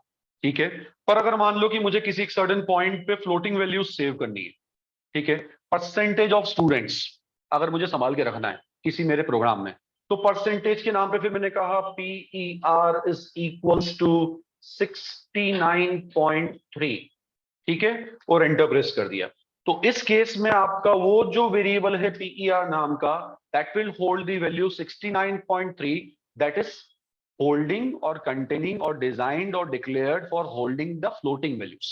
ठीक है, इसको आप जांच भी सकते हैं कि मेरा कंटेनर किस तरीके का है। For that we use a predefined function in Python, ठीक है, and that function is type. Good, तो हम टाइप अगर लिखें और ब्रेसेस में अगर मान लीजिए कि उस कंटेनर का, उस वेरिएबल का अगर नाम दे दें, तो टाइप ऑफ एक्स क्या आया, INT, मतलब इंटीजर। इसका मतलब ये हो गया कि ये जो वेरिएबल है ये इंटीजर वैल्यू होल्ड करने के लिए बना है ना, ये इंटीजर वैल्यू जो है इसके अंदर स्टोर करके रखेगा। Similarly you can find the types of other kind of variables as well that you have defined till this point. You'll come to know that कि अभी तक हमने जो 3 वेरिएबल्स डिफाइन किए थे, उन तीनों वेरिएबल्स के अपने अपने टाइप हैं, and this more specifically are called data types. यानी क्या कहा जाता है, डेटा टाइप्स। ठीक है, तो out of many data types in Python there are 3 basic data types which we are going to frequently face. One is integer, other one is float, and the third one is string. And by time will learn more, हम समय के साथ में और भी इसमें इजाफा करेंगे, और भी चीजें, और भी डेटा टाइप्स हम लोग पढ़ने वाले हैं। ठीक है, तो इस छोटे से पैच के साथ में हमने ये चीज सीखी कि there are different kind of folders, different kind of holders of data in our programs. These holders, these containers are called variables, and with this type function हम चेक कर सकते हैं कि हमारा जो वेरिएबल है वो किस तरह का डेटा होल्ड करेगा, उसका डेटा टाइप क्या है। ठीक है, got it. What is the scope of this containers, मतलब मैं अभी यहाँ पे अगर देखूं कि मैं एक सेशन में काम कर रहा हूँ पाइथन के, और मैं बार बार अगर मान लो कि मैं लिखता हूँ, अच्छा x क्या है, ओहो 1 है, PAR क्या है, अच्छा इसकी वैल्यू तो 69.3 है, what is name here, name is, ओ अच्छा नेम के अंदर तो ये वैल्यू है, fine. Once I get out of this session, अगर एक बार मैं इस इंटरेक्टिव मोड को छोड़ के बाहर आ जाऊं, मैं पाइथन से बाहर आ गया बेसिकली, मैंने अपना सेशन एंड कर दिया। अगर आप देखोगे तो वापस कमांड प्रॉम्प्ट पे आ चुका हूं, ठीक है। तो मकसद ये है कि मुझे वापस जाना है और जो वैल्यूज मुझे दिख रही थी वो मुझे वापस चाहिए, ठीक है। तो I went back there using the same approach, ठीक है। I again entered the interactive mode और उसके बाद जाके फिर I need to have that value back. Am I getting that? No, I am not getting that. तो वो तो गई, वो तो गई। Even this one as well and this as well, fine. तो इस पैच के साथ में ये समझो कि जो आपके वेरिएबल्स हैं या ये जो आपके कंटेनर्स हैं, they are having temporary scope, temporary availability till your Python session last, ठीक है। आपकी मैच्योरिटी पे भी बात कर रहा हूं, आगे चल के हम इसको प्रोग्राम्स के टर्म्स में फिर डिफाइन करेंगे, ठीक है। तो इन कंटेनर्स में, इन वेरिएबल्स में वैल्यूज तब तक ही उपलब्ध हैं जब तक कि आपकी पाइथन का सेशन चल रहा है। तब तक जो करना है कर लो, जितने ऑपरेशन परफॉर्म करना है कर लो। एक्स में 10 का गुणा करना है, 10 से भाग लगाना है, स्ट्रिंग में कुछ जोड़ना है, घटाना है, जो आपको ऑपरेशन करने हैं उस सेशन में कर लीजिए। एक बार अगर वो सेशन खत्म हुआ तो वो सारी वैल्यूज चली जाएंगी, ठीक है। अब इसके पीछे भी एक स्टोरी है क्योंकि हम आज तो प्रोग्राम बनाने बैठे ही नहीं है, हम तो आज कहानी किससे डिस्कस कर रहे हैं। तो ये जो चले जाएंगे, इसका मतलब क्या होता है? व्हाट इज दिस चले जाएंगे? What is this temporary thing? क्या ये परमानेंट भी हो सकती है? तो हाँ, हो सकती है। ये निर्भर करता है कि हम किस तरह की मेमोरी यूज कर रहे हैं in order to save our work, fine. अब नोविस वे में अगर बात करें तो दो कैटेगरीज हैं, दो तरह की मेमोरीज हैं। एक को हम बोलते हैं प्राइमरी मेमोरी, एक को हम बोलते हैं सेकेंडरी मेमोरी, ठीक है। प्राइमरी मेमोरी, सेकेंडरी मेमोरी को आप ऐसे अगर जनरल भाषा में समझना चाहते हो तो primary memory is your RAM, ठीक है।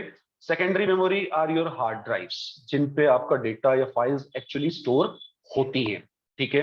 आपके पाइथन सेशंस के अंदर आप जितने भी ये जो वेरिएबल्स वगैरह जो डिफाइन करते हैं, ये सारे वेरिएबल्स जो हैं ये ड्यूरिंग दी सेशन जो है ये रैम में मेमोरी ऑक्यूपाई करते हैं, ठीक है। रैम में मेमोरी ऑक्यूपाई करने का मतलब ये होता है कि दे आर ऑल टेम्पररी।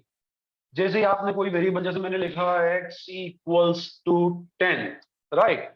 तो इस स्टेटमेंट के एग्जीक्यूशन के साथ ही सिस्टम ने x नाम के वेरिएबल को एक स्लॉट रैम में दे दिया। x मैप हो गया एक मेमोरी स्लॉट के साथ में, और वहां पे एक वैल्यू स्टोर्ड है। एड्रेसेस भी होते हैं, अभी अपन उस पर बात नहीं करते हैं। वहां पे एक वैल्यू स्टोर्ड है और वो वैल्यू क्या है? 10, ठीक है। अभी मेरे इस मशीन में जो रैम लगी हुई है ना, उस रैम में कोई एक जगह पर जाकर इस नाम के वेरिएबल के लिए वैल्यू 10 स्टोर हो चुकी, फाइन। अब जब जब मैं यहाँ पर x करके लिखूंगा या जब जब उसको रेफर करूंगा, उसको कॉल करूंगा कि यार x क्या है, लाओ उसको लेके आओ, बुला के लाओ, तो उसकी वैल्यू क्या आएगी? 10। क्योंकि सिस्टम क्या करेगा, वो x देखेगा, बीच में मैंने बोला बीच में एक एड्रेस वाला पार्ट रहता है। x का एड्रेस क्या है, उस एड्रेस को मेमोरी में ढूंढो, उस मेमोरी एड्रेस के अंदर कौन रखा हुआ है? 10 रखा है, चलो लेके आओ, और यहाँ पे लाके उसको डिस्प्ले कर, fine. But since this is getting stored in RAM, that's why it is having a temporary scope. It is available only till your session lasts. जब तक ये सेशन चल रहा है तब तक है, सेशन गया और वहां से मेमोरी फ्री, ठीक है।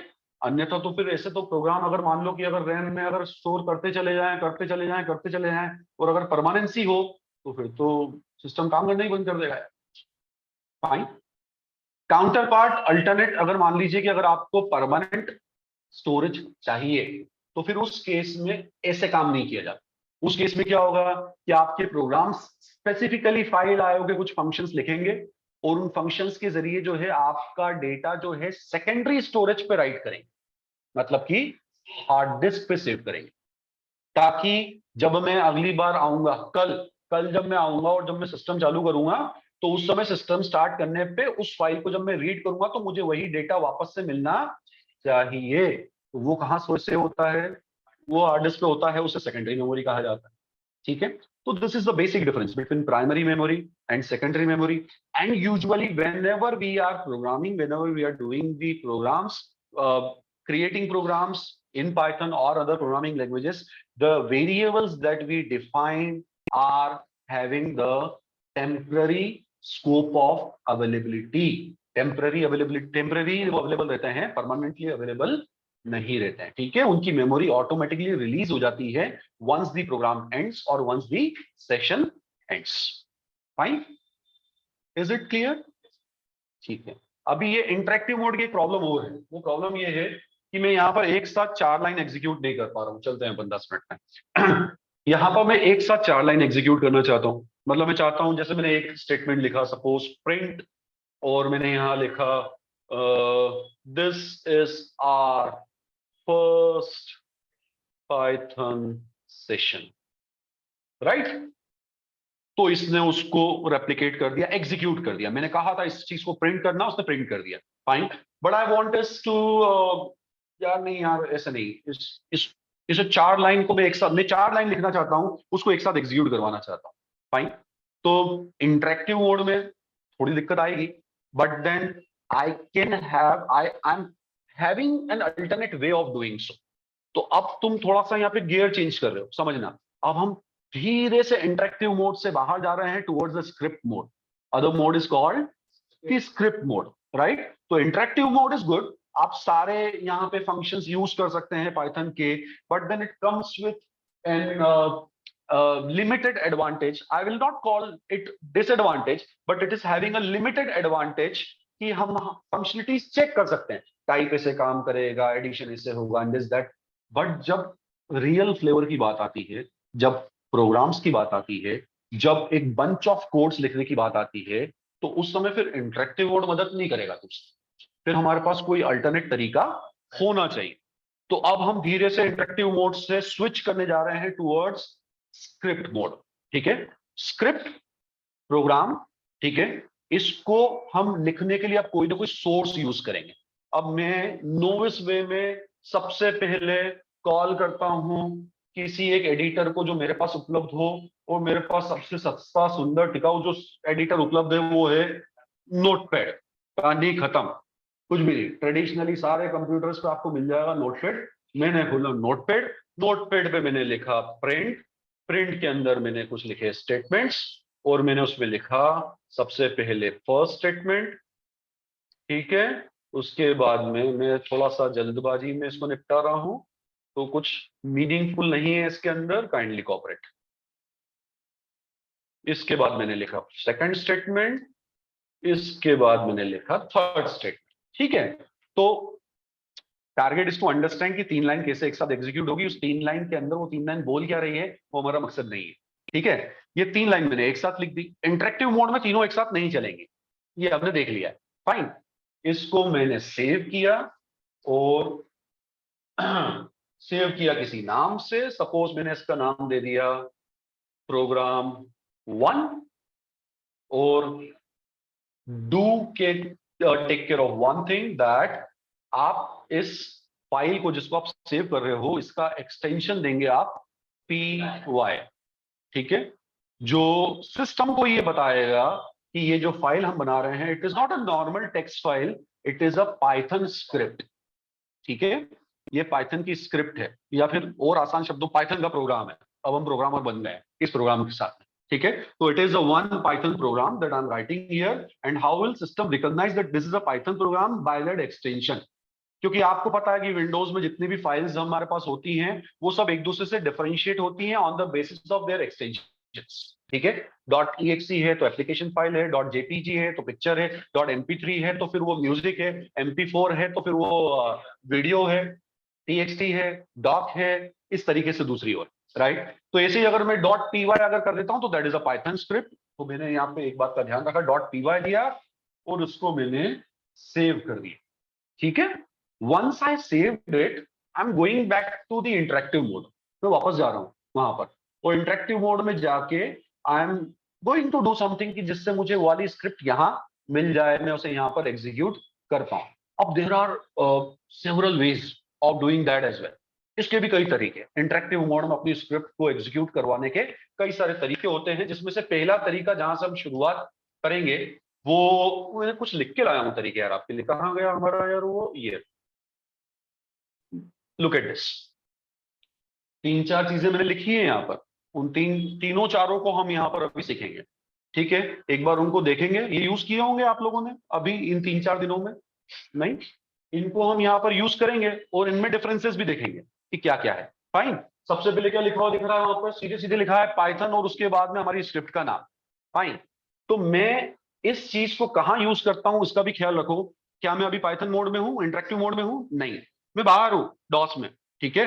यहां पर अगर मैं लिखूं Python followed by the script name, what was the script name? Our script name program1 .py, right? If I write this, if I press enter, look at that, तो our script got executed, ठीक है।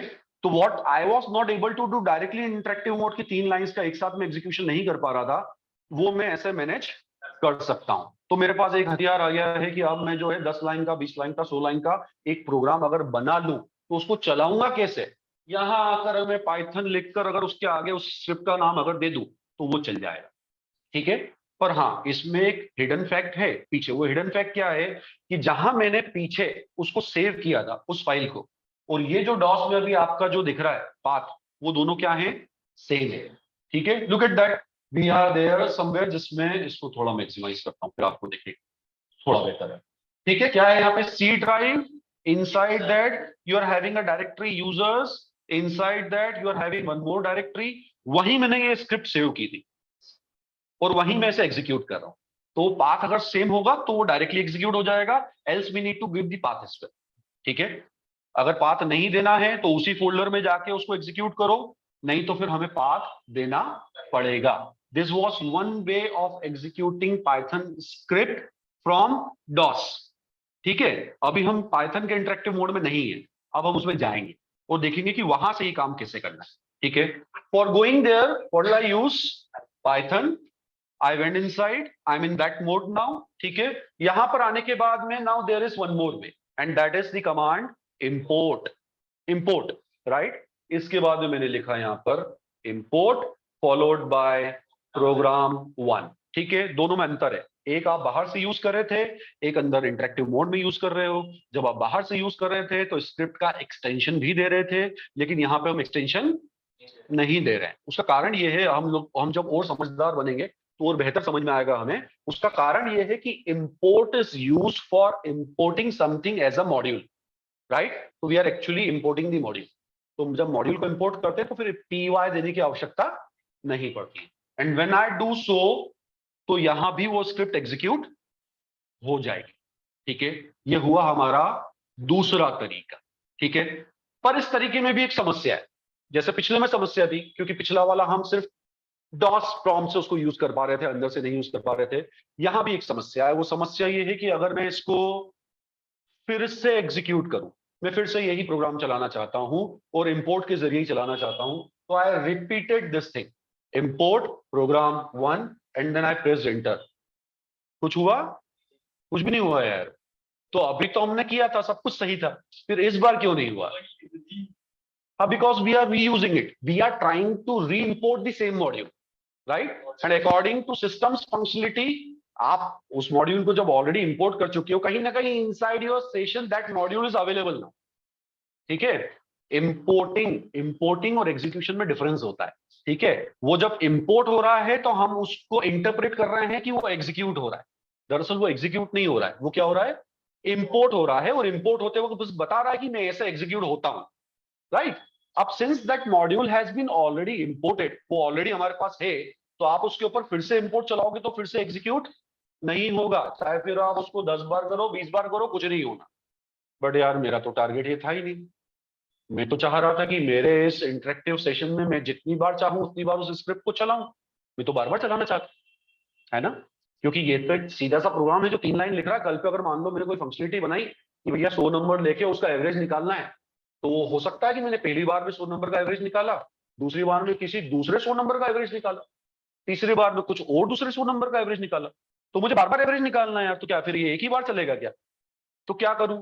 तो फिर मैं क्या ये करूं कि मैं इस सेशन को क्लोज करूं, वापस अंदर आऊं, वापस पाइथन सेशन लगाऊं, फिर से इंपोर्ट करूं? That is very illogical. But ऐसा क्यों करें, राइट? तो import is not going to help us in this. Import से हमारा काम होगा नहीं। Then comes the third option जो वहां लिखा है, what is that? EXEC which stands for execution. ठीक है, तो फाइनली अगर तुम इसको अगर ध्यान से देखोगे तो ये आपको मदद करेगा वहां पर, वो जो आपको बार बार जो रिपीटेडली एग्जीक्यूशन करवाना है उसमें। look at this, a specific way of is there है ना for using it or executing it. तो EXEC is the command which used for executing a Python script, right? इसमें आपको इस तरीके से Python script को ओपन करना पड़ेगा। Read is for read mode, fine, और इसमें आपको देना पड़ेगा आपके प्रोग्राम का नाम। What was the name? program1.py, fine, and I executed it and it got executed, fine। फिर जो पिछली बार की जो समस्या मुझे परेशान कर रही थी उसको मैंने बोला नहीं यार एक बार और करूंगा यार, तो वो एक बार और हो गया। फिर मैंने बोला एक बार और करूंगा, तो एक बार और हो गया।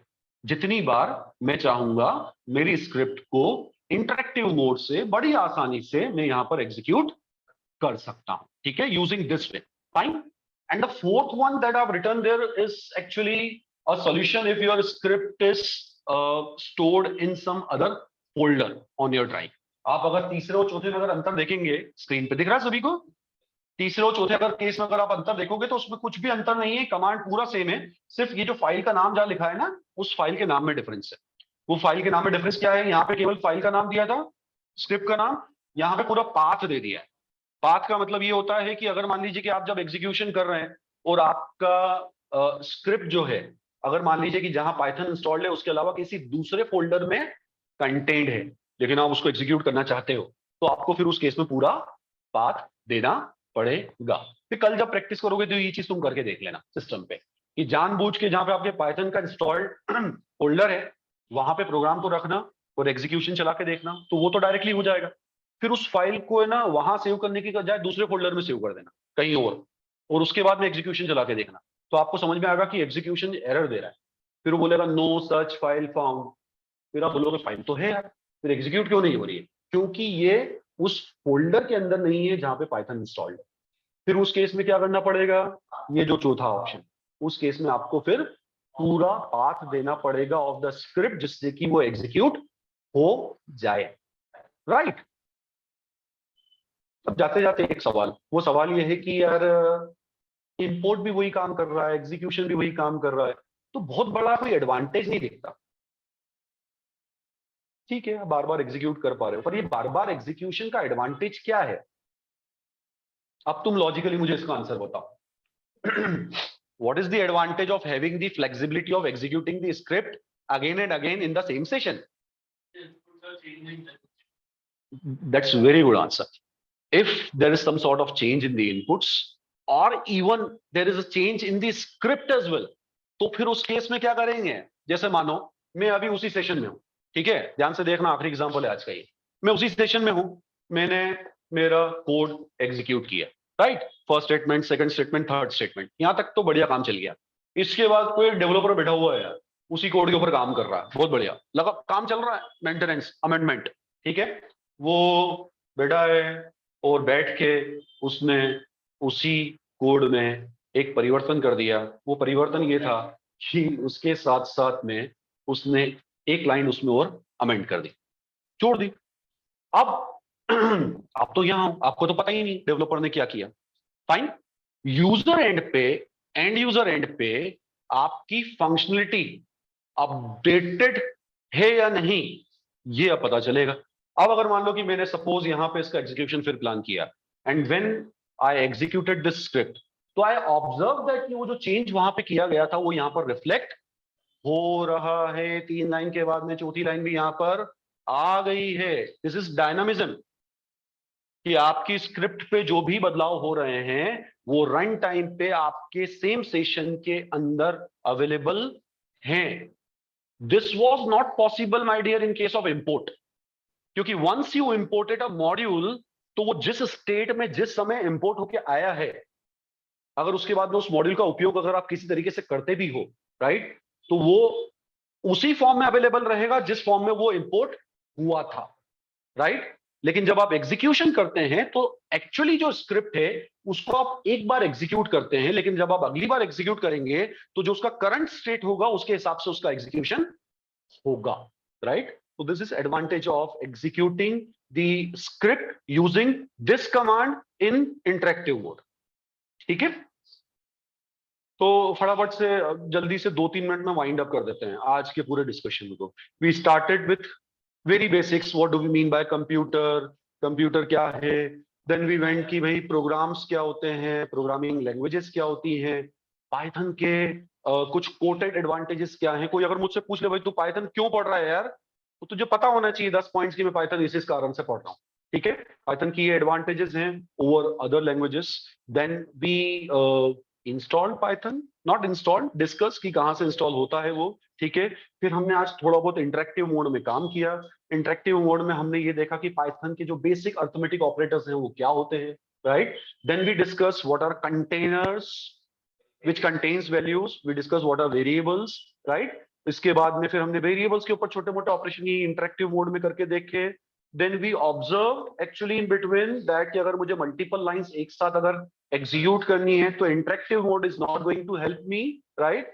Then I went to Notepad. Notepad पे जाके मैंने एक बंच ऑफ स्टेटमेंट लिखा और मैंने बड़ा टेक्निकली बड़े गर्व के साथ में उसे कहा कि this is script, this is a program. ठीक है, ये मेरा आज का पहला प्रोग्राम है, मेरे करियर का पहला पाइथन प्रोग्राम, राइट? उसे कैसे सेव करते हैं ये देखा, और इंटरेक्टिव मोड में ही मेरा पाइथन चल रहा था, वो वहां से तो नोटपैड से तो चलेगा नहीं। तो I came back here in interactive mode, और यहाँ पे आकर मैंने कुछ तरीके सीखे कि जो स्क्रिप्ट में बाहर लिख रहा हूं वो यहाँ पर कैसे एग्जीक्यूट होगी। ठीक है, यहाँ पे हम आज के सेशन को वाइंड अप करते हैं। इसके बाद में फिर हम लोग जब अगली बार मिलेंगे, अगली बार परसों मिलेंगे। ठीक है, एक एक दिन छोड़ के सेशन रहेगा, परसों हम मिलेंगे, परसों इसके बाद में हम कंटिन्यू करेंगे। फाइन, कोई डाउट आज के सेशन में, आज के डिस्कशन में जितनी बातें हमने चर्चा करी उसमें कोई समस्या? टेक्निकली कोई प्रॉब्लम नहीं है, जो मैंने पढ़ाया पढ़ाने के तरीके में कोई समस्या? ऑल वेंट वेल, चीजें समझ में आ गई? हाँ बोलो बेटा। जैसे आपने बताया कि ये वेरिएबल्स होता है, वो इंटीजर होता है, तो अब जैसे आपने इसमें यूज करना है स्टेटमेंट कोड स्टेटमेंट, हाँ हाँ, तो इंटीजर प्लस स्ट्रिंग दोनों चीज है। नहीं, this is not a variable, this is a literal. ठीक है, हम जब प्रिंट जब यूज करते हैं तो प्रिंट में आप अगर ध्यान दो तो प्रिंट के अंदर वो ब्रेसेस में हम लोगों ने कोट्स लगाए हुए हैं, देखा आपने? वो कोट्स के अंदर if I am writing anything तो दैट इज अ लिटरल, वो एक ऐसी वैल्यू है जो हम प्रिंट को बोल रहे हैं तू ज्यादा दिमाग मत लगा, ऐसा का ऐसा ले जाके उसको बस लिख दे, खत्म। तो don't relate it with variables, ना ये इंटीजर है ना ये स्ट्रिंग है, अब इसको किसी चीज से रिलेट मत करो। ठीक है, हाँ, एनीथिंग एल्स? करें कंक्लूड फिर? चलो मिलते हैं फिर नेक्स्ट टाइम।